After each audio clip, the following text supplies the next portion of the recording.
નમસ્કાર મિત્રો, education with Jignesh ચેનલમાં તમારું સ્વાગત છે અને હું છું જિગ્નેશ.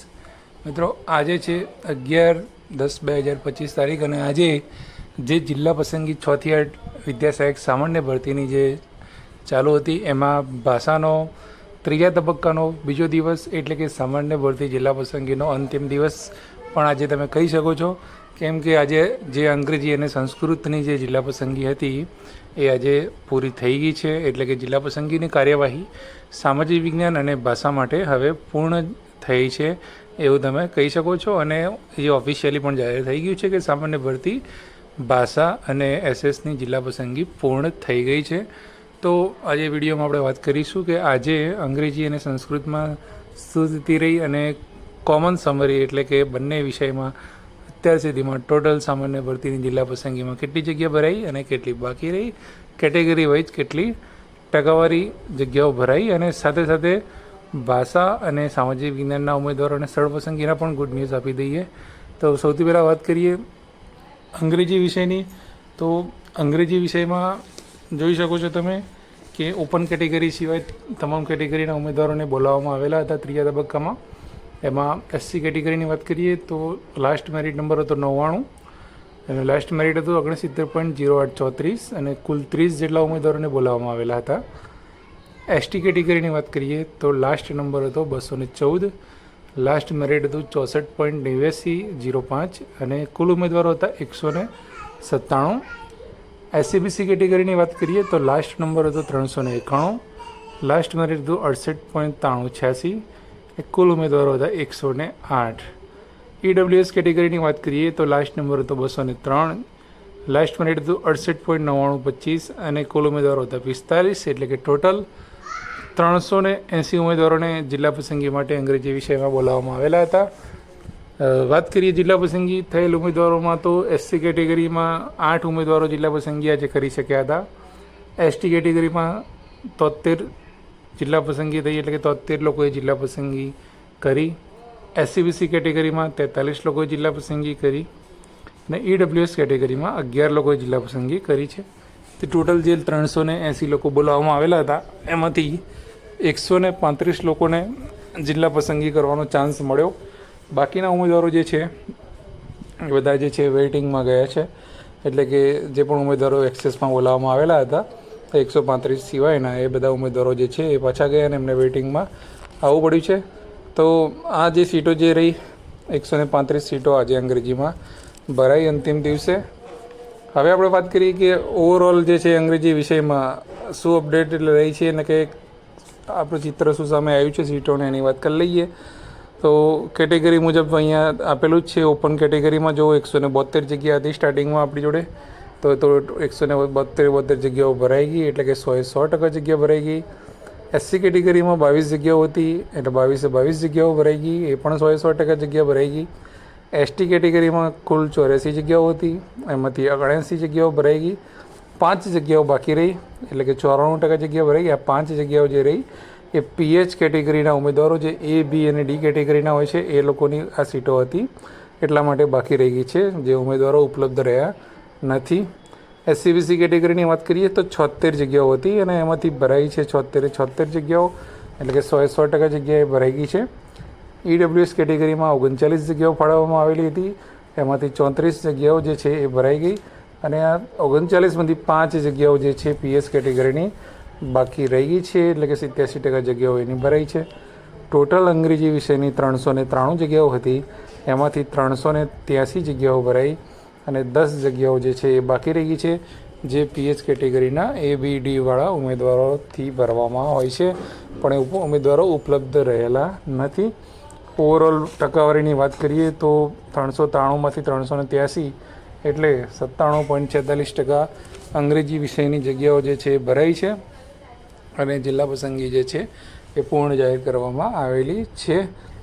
હવે વાત કરીએ આપણે સંસ્કૃત વિષયની. તો સંસ્કૃત વિષયમાં તમે જાણો છો એ પ્રમાણે કે ખાલી એસટી કેટેગરીના ઉમેદવારોને જ બોલાવવામાં આવેલા હતા, બાકીના જગ્યાઓ જે છે ભરાઈ ગયેલી હતી.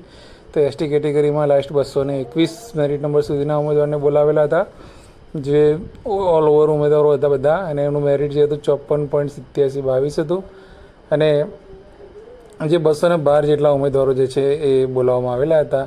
અને જગ્યાઓ જે બાકી હતી એ પ્રમાણે આપણે જોઈએ તો 71 જેટલા ઉમેદવારો આજે જિલ્લા પસંદગી કરી શક્યા હતા અને બાકીની જે જગ્યાઓ હતી એ પીએસ કેટેગરીની હોવાને લીધે બીજા ઉમેદવારોને ચાન્સ મળ્યો નહોતો અને 71 સિવાયના જે ઉમેદવારો હતા એ બધા ઉમેદવારો વેઇટિંગમાં ગયા હતા.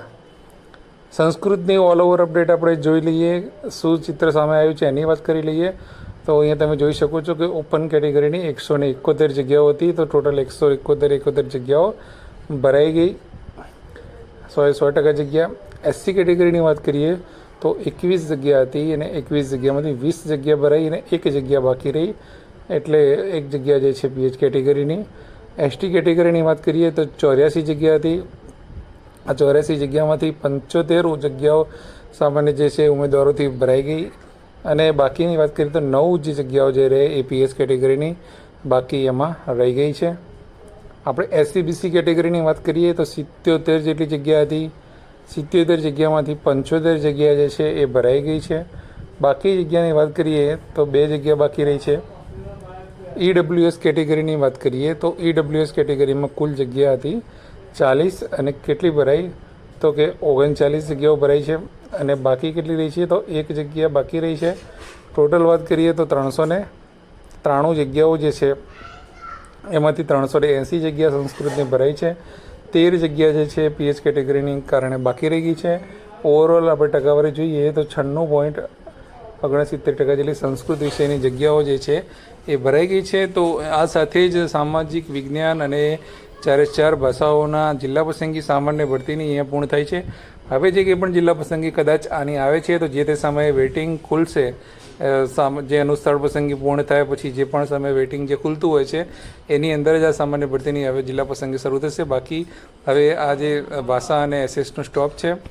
ગણિત વિજ્ઞાનના મિત્રોને ખાસ કરીને જે પણ મૂંઝવણ હતી કે અમારું કેમ ચાલુ નથી થઈ રહ્યું, કચ્છનું પણ આવી ગયું, તો એ પણ જે કાલે જિલ્લા પસંદગી સામાન્ય ભરતી બાદ હવે સામાજિક વિજ્ઞાનની કચ્છની પણ જિલ્લા પસંદગીની તારીખો જે છે આવી ગઈ છે. આપણે પોસ્ટ દ્વારા પણ તમને જાણકારી આપી હતી કે એ લોકોને 15, 16, 17 તારીખે પણ જિલ્લા પસંદગી માટે બોલાવેલા હતા. એના માટે આપણે અલગથી વિડીયો જે છે તમને આપવાના છીએ, લગભગ કાલે આપી દઈશું કે ફાઇનલ મેરિટ જે છે સામાન્ય કચ્છનું કે સામાજિક વિજ્ઞાનનું કેટલા પ્રમાણે છે અને એમાં જે પણ ઉમેદવારો કેટલા સમાવેશ થયા છે પ્રથમ રાઉન્ડમાં બધી જાણકારી આપીશું.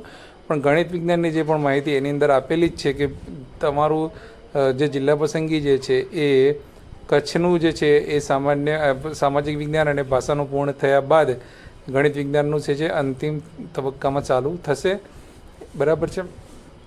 હવે વાત કરી લઈએ કે જ્યારે પણ 11/10 આ જિલ્લા પસંદગી પૂર્ણ થઈ ગઈ છે તો આજે ને આજે એક પરિપત્ર કરી દેવામાં આવેલો છે. પરિપત્ર તમારી સમક્ષ છે, તમે જોઈ શકો છો કે વિદ્યા સહાયક ભરતી કાર્યાલય આપણું સેક્ટર 20 છે ત્યાંથી આ પરિપત્ર કરવામાં આવેલો છે અને જિલ્લા શિક્ષણ સમિતિ તમામને કરવામાં આવેલો છે. ખાલી સાબરકાંઠા, જૂનાગઢ, મહેસાણા, કચ્છ, નવસારી, ગાંધીનગર સિવાયની તમામ જિલ્લા શિક્ષણ સમિતિઓને પરિપત્ર કરવામાં આવેલો છે કે આ જે ભાષા અને સામાજિક વિજ્ઞાન સામાન્યની જે જિલ્લા પસંદગી થઈ છે એનું સાહિત્ય જે છે એ સાહિત્ય તમારે લેવા માટે જવાનું છે. હવે આ જિલ્લા સિવાયનું એટલા માટે કીધેલું છે, બરાબર છે. અને અહીંયા નીચે નગર જે સમિતિઓ જે છે એના પણ તમે નામ તમે જોઈ શકો છો. તો જે જિલ્લાઓને નગરમાં ભરતીની જગ્યાઓ બતાવવામાં નહોતી આવેલી એ લોકોને સાહિત્ય માટે શા માટે બોલાવવો પડે, તો એ જ એમના સિવાયના જિલ્લાવાળાને ત્યાં બોલાવેલા છે અને સ્પષ્ટ અંદર સૂચના લખેલી જ છે કે 22 તારીખથી લઈ 22/9થી લઈ અને 11/10 સુધીમાં જે ભાષા અને સામાજિક વિજ્ઞાનની જિલ્લા પસંદગી થઈ છે એ ઉમેદવારોનું જે સાહિત્ય રહ્યું એ 13/10ના રોજ એટલે કે 13 તારીખના રોજ 1 વાગ્યામાં જે છે વિદ્યા સહાયક ભરતી બોર્ડ જે આપણું ત્યાંથી એ મેળવી લેવાનું છે. તો એ લોકો જે છે એ મેળવી લેશે. આમાં કોઈ ઉમેદવારે જવાનું નથી. ઘણા ગઈ વખત 1 થી 5માં પ્રશ્નો પૂછતા હતા કે અમારે જવાનું, તો તમારે નથી જવાનું હતું. એ જે છે અધિકારી ત્યાં જઈ અને એ સાહિત્ય ત્યાં મેળવી લે છે. એ સાહિત્યની અંદર તમારી જે જિલ્લા પસંદગીની પહોંચ જે સમિતિની હોય છે એ પહોંચ હોય છે. ત્યારબાદ તમે જે પણ પેલા 3 ફોર્મ ભર્યા હોય છે એ ફોર્મ હોય છે અને બધી વિગતો જે હોય છે એ ત્યાં સ્થળ પસંદગી માટે જતી હોય છે. તો આના પરથી એક બાબત સ્પષ્ટ થઈ જાય છે કે નજીકના જ સમયમાં હવે નજીકના જ ભવિષ્યમાં તમારે સ્થળ પસંદગી જે છે સામાન્ય ભરતી કચ્છ સામાન્ય ભરતી ભાષા અને સામાજિક વિજ્ઞાનની સ્થળ પસંદગી આવી જશે. એ 100% લાગી રહ્યું છે. નહીં તો આ સાહિત્ય લેવા માટે આજને આજ પરિપત્ર થાત નહીં. તો એ માટે પણ શુભકામનાઓ છે તમને. આગામી ભરતી એ કચ્છ માટે શરૂ થઈ રહી છે, તો એની પણ અપડેટ આપણા ચેનલ ઉપર તમને મળતી રહેશે. ચેનલ પર નવા હોય તો સબસ્ક્રાઈબ કરવાનું ચૂકશો નહીં. તમે વિડીયોને લાઇક કરી દેજો અને કોઈ પણ પ્રશ્ન તો કોમેન્ટ જરૂરથી કરજો, શેર જરૂરથી કરજો. જય હિન્દ, જય ભારત. Thank you.